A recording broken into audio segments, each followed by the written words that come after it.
च्या प्रारूप मतदार याद्यांच्या सर्वेक्षणात घोळ झाल्याचं म्हटलं जात आहे। ॲडव्होकेट पियुष पाटील यांनी हा गंभीर आरोप केला। मतदार यादी प्राप्त तक्रारींवर कर्मचाऱ्यांकडून सर्वेक्षण चुकीचं, कोऱ्या पंचनामा फॉर्मवर साक्षीदारांच्या स्वाक्षऱ्या घेत असल्याचा दावा त्यांनी केलेला आहे। ॲडव्होकेट पियुष पाटील यांचा हा गंभीर आरोप।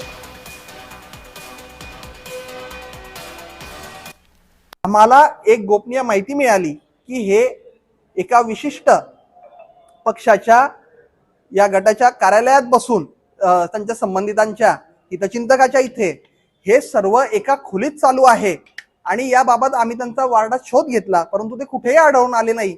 आम्ही फोन त्यांना लावत होतो तक्रारदार म्हणून, तर त्यांनी फोन स्विच ऑफ करून ठेवले आणि शेवटी आम्हाला जेव्हा माहिती पडलं की ते आता 6व्या मजल्यावर महानगरपालिकेचे आलेले आहेत, तेव्हा आम्ही त्या ठिकाणी धडकलो आणि त्या ठिकाणी आश्चर्यकारक म्हणजे जो पंचनामा शीट आहे जी पूर्ण भरल्यावर पंचनाम्यावर साक्षीदार म्हणून सह्या करू शकतात किंवा सह्या केल्या जातात, ती पंचनामा शीट कोरी आढळून आली आणि मात्र त्याच्यावर विष्णू रामदास भंगाळे जे जळगाव शहर महानगरपालिकेचे माजी महापौर आहेत यांचे हितचिंतकांचे साक्षीदार म्हणून त्या ठिकाणी सह्या आढळून आलेल्या आहे।